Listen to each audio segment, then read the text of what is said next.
What is going on YouTube? My name is Dark Mage, and welcome back to this story time with Dark Mage. And so in the last one we talked about Super Smash Brothers and how I got into it, and not many people really liked that one as much. I kind of saw that through the fact there was no comments and there was barely any view time. So I guess because I'm talking, I told myself I was gonna stop playing Smash so much unless it was on Twitch or something. Then I guess people didn't want to watch it, so that's cool. Anyways, we're gonna talk about a different topic today. If y'all can see the title, it is literally as simple as this.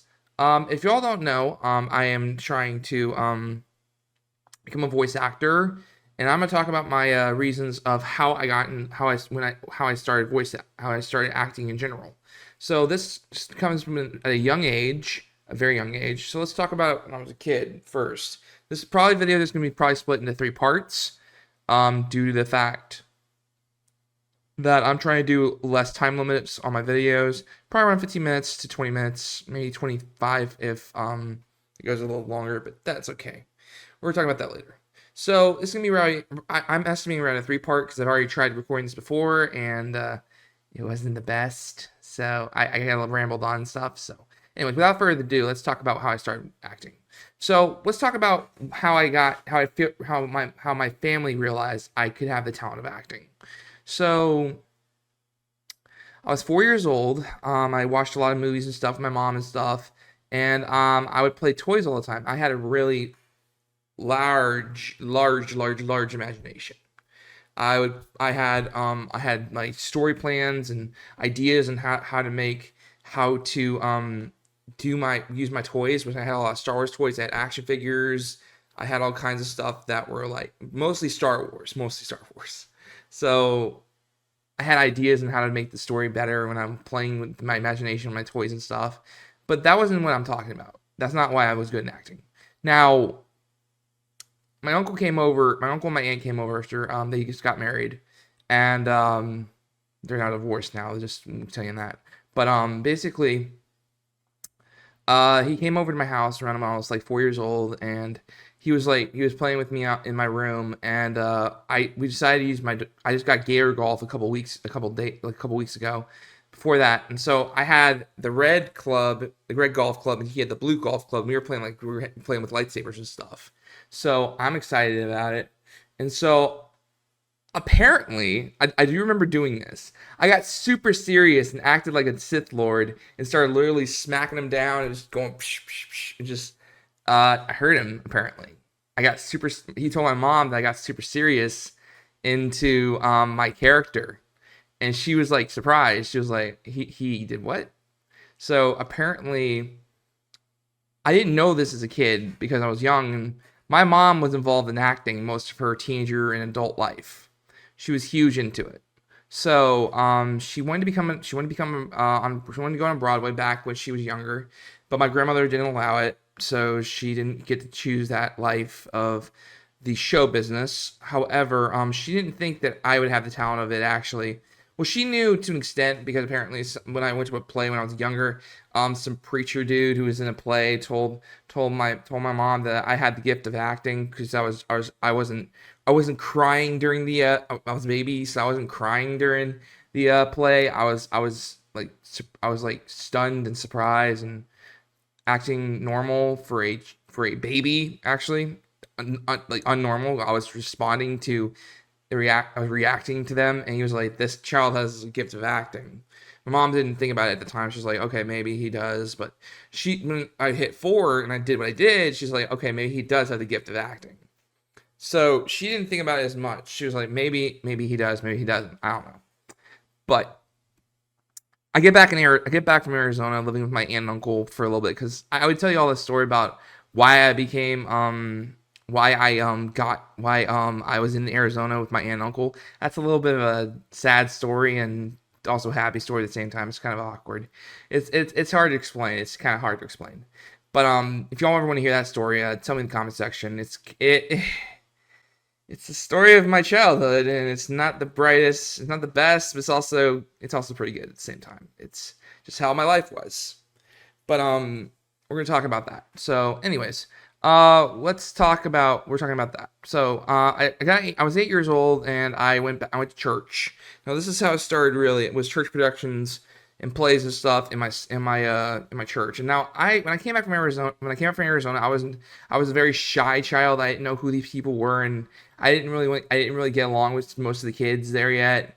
Well, later on, I started to grow. They started to grow on me, and I started to socialize and be more sociable. And so later on, I think it was had to have been my second grade. It was like half my second grade year, and my church ministry director, um she um she did a play called Amazing Scripture Memory Maze, which is like a game show, but based off of the Bible, scripture and stuff, and it's really interesting. Now, my character was named Matt, and he was wanting to be captain of one of the teams. So what happened was there was a moment where they chose a different guy, and Matt got a little jealous and said this when he didn't know when he realized the guy was didn't know what the heck he was doing. He's like, he shouldn't have been picked if he would to be captain, and they're like, gee, Matt, give the guy a chance. And so that happened, and yeah, it's just how it was. And there was also singing and stuff like that too. But that happened. So that was my first time being on stage with lines and stuff. Now I was nervous at the time. I was young. I was nervous, but I got my job done. Got done pretty quick. It was not that difficult. Now later on there were other plays involved in my church. One was in Christmas, but I didn't have any lines or nothing. I didn't have a part, nothing. I did have a solo with my girlfriend because I was young and childish. I had a girlfriend at the age of 8 years old. Not really, it's just a childhood crush. That's all it was. And we were just young kids, just playing around, acting like husband and wife. Sometimes when we were hanging around each other, it was a childish thing. It was funny, but anyways, later on later on through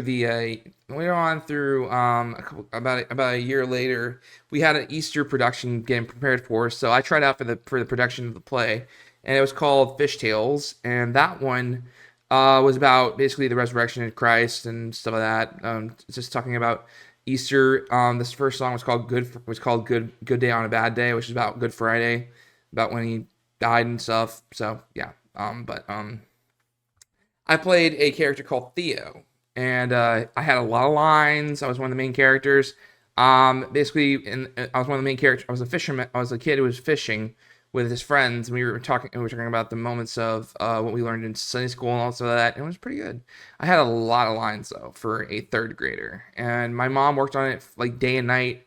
Every time I get home from school, I'd do homework and then work on my lines.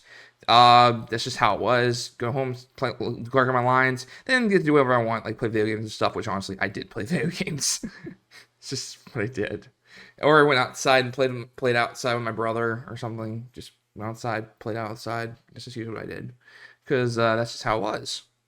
Now, later on, I got better at acting. I was getting more and more eased out by doing acting. Honestly, I was learning how to memorize my lines, which was something I still do to this day. I can memorize a skit just for the if I work on it hard enough and practice on it hard enough, I can memorize that skit in my hand in the beginning of the before the auditions. I can do it that quick. It's very simple. If I'm waiting on my role or something, I was with my one time I was with my partner. One time I did that. That's a different story. I'll talk about that later. Now, later on, maybe about a few months later, we had a music camp in my school, in my church. It was a music camp in our summer camp and stuff. So we did it was music camp, and we were gonna do a skit of that. Because my music ministry director, because my music not music ministry, my children's ministry director, she was like, "Oh, I think Zach would be perfect for this role," and she got me she got me one of the parts for the music camp play they were doing, and I was working on it for a while, and she cut off. She stopped the play, so we didn't actually do it because it was only like a few weeks. We were only like a few weeks of camp. It wasn't that long. wasn't really that long. So she's like, yeah, this isn't gonna, you guys aren't gonna be able to do this in a couple weeks. So we were like, okay. So we tried. We were young, very young kids, but we did try. We did try.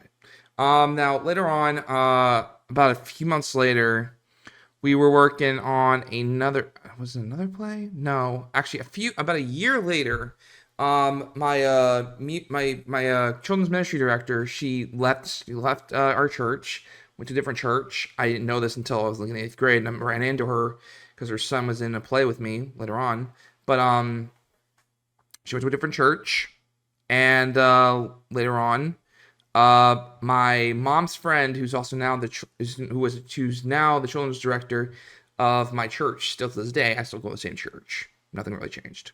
She was in charge, and she took charge of that stuff. She was in charge of children's church and all this stuff, and then there was another woman that was in charge of the music part.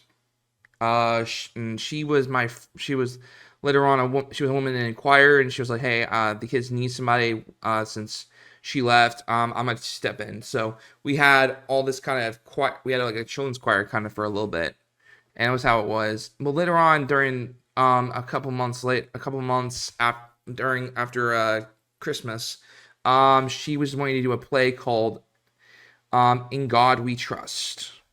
Now that play, if I may remember, I got one of the biggest roles in that play. And if I remember, I know I did. But I got one of the biggest roles in that play. And it was, his name was Eagle Eye. Basically, what In God We Trust was about the separation of church and state law that was passing in America at the time, which was talking about why that shouldn't be a good thing. At least in the kids' play, was like why that shouldn't be a good thing in the eyes of how America was founded. But honestly, that stuff is not really accurate to how really the history of the. I found out later on it's not really accurate to the history. That's a different story. But later on that happened, and so talked about that a little bit. So that changed, and later on, I got the role as the Eagle. So basically, there's a in the Supreme Court area where they make laws and stuff. There's at least in our story, there was a frame with a picture of a bird on a bald eagle on it. Well, later on, when they're talking about separating church and state, in the middle of it, the bald eagle comes out of the picture and starts talking to them. And like he's like rapping and he's monologuing about certain things that he knew from the history of America and everything about the founding fathers and what they did. And it's like he was trying to say, look, what you're doing is wrong. And so there isn't one time I have a monologue about Christianity involved, talking about Jesus and stuff, and I'm like, and that's just how it was. Well, that play didn't get produced. We didn't get to finish that play. We worked on that play for weeks and weeks and months. I had all my lines memorized. Everybody had their lines memorized. We all had our acting ideas and how we're going to play the parts. And let's see. If y'all ever know about 2005, you should know that there was a tragic hurricane that hit the Gulf Coast in 2005. So, and that was Hurricane Katrina. Now, around that time, it just hit Florida, and we were like, in Mississippi, we were like, okay, this isn't going to be a big deal or nothing. But when we found out that Jim Cantori, the weather guy, I don't know if he's still on the Weather Channel and all or not anymore, but he was then. We found out that he was on the coast by one of the dads of the play. We all started to realize something was going to happen, that if Jim Cantori was here, then it's serious. Because back then, Jim Cantori was known, if he comes near your house, you're in trouble. That means this storm is serious. Because that means something's going to happen and it's coming to you. That's as simple as that. And he was right outside. He was right outside on the beach. And so it was like, okay, that's not good. So we had to call off the play. The play was postponed.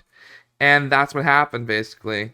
So also what happened during Katrina, my family evacuated. So I still had my lines ready. We were all thinking once we got back from evacuating and all these other people leaving and stuff and going their own ways during the Katrina, that we were going to be able to go back to start the playoff again, to start to play again.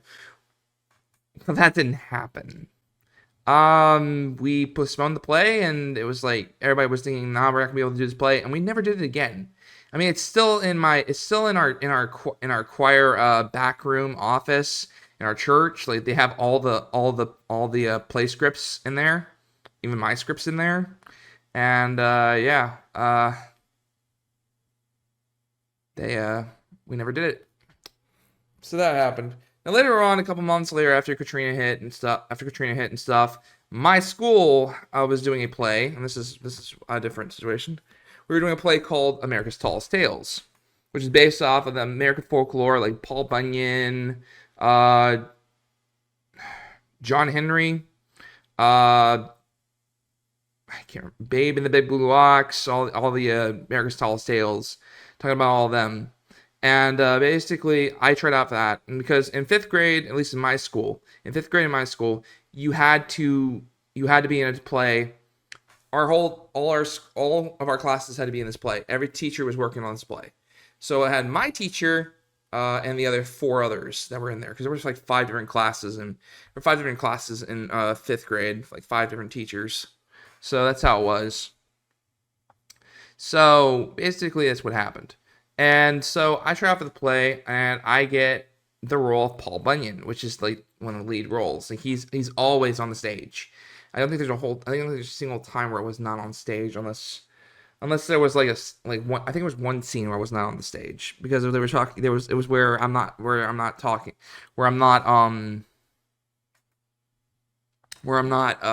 I think there was a moment in that time where it was just the girl people from America's Tallest Tales talking, and they were singing. I think that's the only time I ever was not on stage.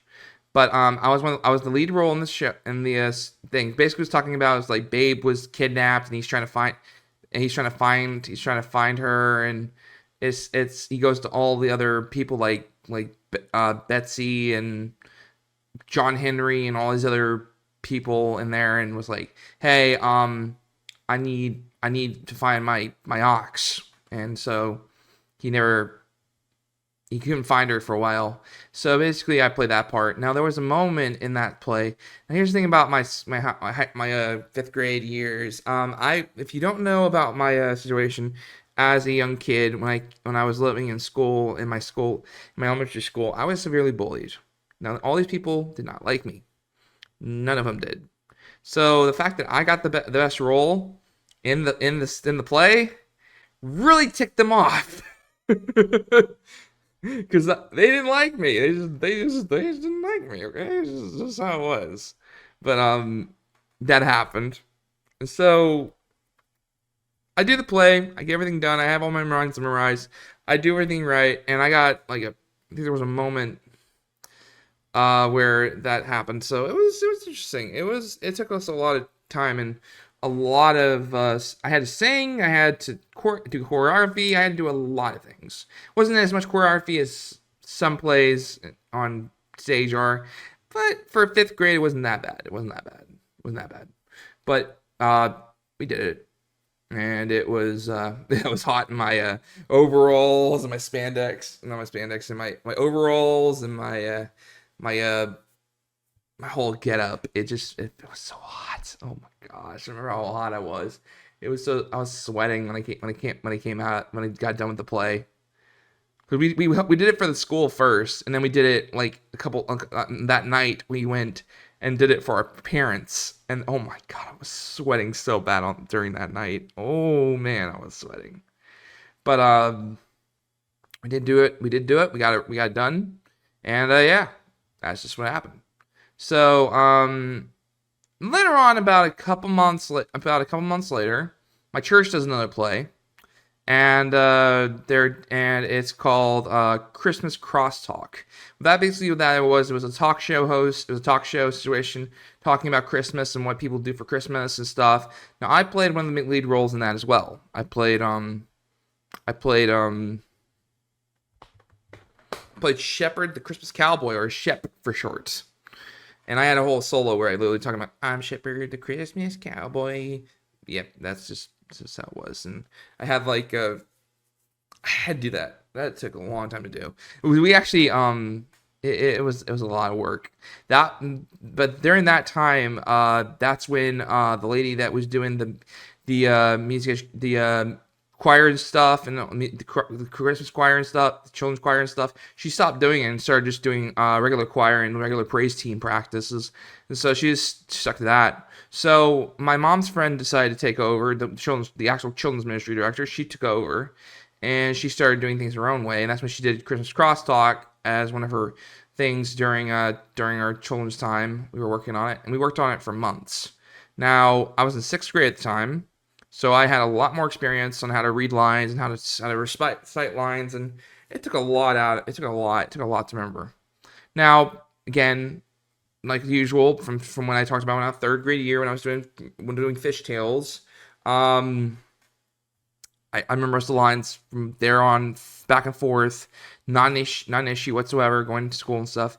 And there were some moments where I literally had a hard time with it because it took me a while to get used to doing certain lines. And I remember there were some issues because I had to work on it constantly. Instead of doing it when I get home from school, I do it when I get home from school. I do it after I'm done with dinner, and I would just work on it during the weekends too. My mom had me thoroughly working on this because she was also part of the production. She was also working as one of the she was also a children's ministry person. She wasn't the director, but she was one of the people that was in charge of the children's ministry. So I was never given a chance to not do it. She was always like, okay, you gotta work on this now. You gotta work on this. You gotta work on this. You gotta work on this. And I'm like, okay, I can do this. So there were moments because of issues with my bullying. I was getting depressed and stuff. She's like, you can do this. Stop saying that stuff. You can do this. Don't let those kids ruin your life. And she knew I was being bullied, and I told her I was being bullied, and she didn't know how bad it was until I was in sixth grade. But anyways, just enough about that. Basically, we did that play. I got it done. Got it memorized. Everything like that. Not an issue. That was around the time I just was diagnosed with mental illness, though. So there was a moment when I was working in the play before we did the play, where I was in the hospital for a month. So yeah, but I worked on the play still. Even, can't believe the nurses did what they did. Even the nurses were helping me work on it. So they were like, why are you reading this? And they were like, what is this? And I told them, and they were like, oh, you have to work on this. You got to memorize it? I'm like, yeah, yes, I do. So they understood, and they were trying to help me during some nights when I was working on it while I was in my room. So I was like, yeah, okay. So they had me working on it and stuff. But enough about that. We got the play done in Christmas time, before Christmas hit. That's my sixth grade year. Later on, a couple months later, my children's ministry director, she was like, okay, we need to do another play. And they were thinking of ideas on the play, so they thought about a play that was based off of I think it was called Stomp. Either Stomp or something. I think it's called Stomp. And Stomp is a production that was with pots and pans and does their own thing and does their own choreography with pots and pans and does beats and stuff. It's something I learned in school too. But when we actually started doing it in our play, it was different. And they did a play called Joseph from Pits to Palace. This one, again, I got a lead role of. I got to play Joseph. Now that one was my last play I ever did as a kid. So I worked really hard on this one.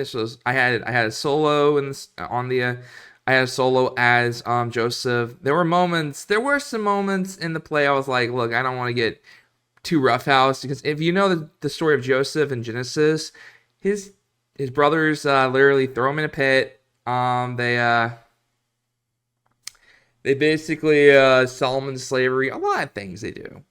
So basically, I didn't want to get beat up or annoyed. So they had somebody else play the younger version of me, because I was like, yeah, I'm not doing that. No, I'm not doing that. So they had somebody else play the younger Joseph, because I was the older Joseph who was part of the Pharaoh's kingdom and stuff. Part of the Pharaoh's court and stuff. So yeah, I did not want to do that role. So they had something else do it. But I had a solo. I had all kinds of stuff doing that, and I worked really hard at it. Honestly, I really did. But it went pretty well. I still they still have footages. They still have a footage. My sister-in-law and her family, they have the footage of the play because they still have it on a DVD when that happened. And because my brother married one of the people that played one of the brothers of my brother married one of the girls that played the brother of Joseph, because honestly we didn't have any boys. The boys were played by most of them were played by girls, and some were played by boys, but mostly it was by girls. It was mostly girls playing the brothers of Joseph.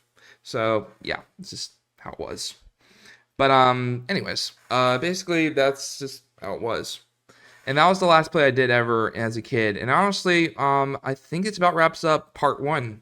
So in the next part, we'll be doing part 2. We'll be talking about my teenager years in acting and how that started. So if you like this video, hit that like button, subscribe if you like this content, and I will check you guys out later. Also check out more videos coming your way. So see y'all in part 2 later. Bye.